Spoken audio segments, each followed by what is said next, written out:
ಬೇರೆ ಬೇರೆ ಭಾಷೆಯವರು ನಮ್ಮ ಕರ್ನಾಟಕಕ್ಕೆ ಬಂದಾಗ ಕನ್ನಡ ಕಲಿಬೇಕು ಕಲಿಸ್ಬೇಕು ಅನ್ನೋದು ಕಾರಣಕ್ಕಾಗಿ ಅವರು ಈ ಒಂದು ನಿರ್ಧಾರವನ್ನು ಮಾಡಿದ್ದಾರೆ. ಯಾಕಂದ್ರೆ ಇದು ಬೇರೆ ರಾಜ್ಯಗಳಲ್ಲಿದ್ದವ್ರಿಗೆ ಗೊತ್ತಾಗ್ತದೆ ಎಷ್ಟು ಪ್ರಾಬ್ಲಮ್ ಆಗ್ತದೆ ಅಂತೇಳಿ. ಭಾಷೆ ಸಮಸ್ಯೆ ನಮ್ಮ ಕನ್ನಡಿಗರಿಗೆ ಅನಿಸ್ಲಿಕ್ಕಿಲ್ಲ, ಆದ್ರೆ ಕನ್ನಡಿಗರ ಹೊರತಾಗಿ ಬಂದ ಕನ್ನಡವನ್ನು ಕಲಿಯೋದಪ್ಪ ಅಂದ್ರೆ ಭಾಳ ಕಷ್ಟದ ಕೆಲಸ ಅಂತ ಭಾಳ ಜನ ಹೇಳ್ತಾರೆ. ಇಲ್ಲರಿ ಕನ್ನಡ ಕಲಿಯೋದು ಭಾಳ ಕಷ್ಟ ರೀ, ಯಾಕಂತಂದ್ರೆ ಅದರಲ್ಲೇ ಕಾಗುಣಿತಗಳು ಒತ್ತುಗಳು 108 ಇರ್ತಾವೆ, ಬರಲಿಕ್ಕೆ ಆಗೋದಿಲ್ಲ ಅಂತ ಹೇಳ್ತಾರೆ. ಆದರೆ ವಿಶೇಷವಾಗಿ ದಕ್ಷಿಣ ಭಾರತದ ದ್ರವಿಡ ಜನ್ಯ ಭಾಷೆಗಳು ಸ್ವಲ್ಪ ಕಷ್ಟ ಅಂತ ಅನ್ನಿಸ್ತದೆ.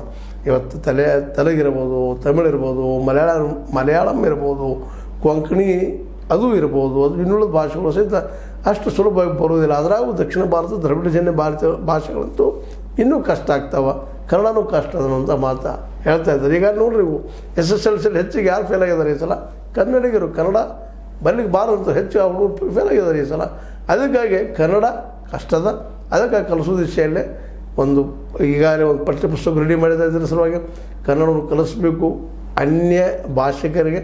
ಅದು ಒಂದು ಒಳ್ಳೆಯ ಪ್ರಯತ್ನ. ಮತ್ತು ಇನ್ನೊಂದು ಏನಪ್ಪ ಅಂತಂದ್ರೆ, ನಾವು ಹೇಳ್ಬೋದು ನಮ್ಮ ಕರ್ನಾಟಕದಿಲ್ಲ ಕನ್ನಡ ಕಲೀರಿ ಅಂತ ಒತ್ತಡ ಮಾಡ್ಬೋದು, ಆದರೆ ಅದೇ ಕಾಲಕ್ಕೆ ನಾವು ಅದ್ರ ಸಹಿತ ಇನ್ನುಳಿದ ಭಾಷೆಯವ್ರಿಗೂ ಸಹಿತ ನಾವು ಗೌರವ ಕೊಡಬೇಕಾಗಿದೆ. ಅವ್ರಿಗೆ ಕಲಿಸಿದ ಮೇಲದು ಕಲಿಲ್ಲ ಅಂದರೆ ಒಂದು ಮುಂದಿನ ನುಳ್ಳಿಗೆ ಬರ್ತದೆ ಮತ್ತು ಬೇರೆ.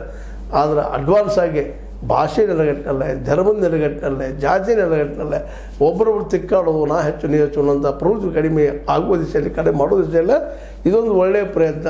ಯಾಕಂದ್ರೆ ಭಾಷಾವಾರ ಪ್ರಾಂತ ಆಗಿದ್ದರಿಂದಾಗಿ ಭಾಷೆ ಸಲ ನಮಗೆ ಮರಾಠಿಗರಿಗೆ, ನಮಗೆ ಕೇರಳೀಯನ್ನರಿಗೆ, ನಮಗೆ ತೆಲುಗರಿಗೆ, ನಮಗೆ ತಮಿಳಿಯನ್ನರಿಗೆ ಮೇಲೆ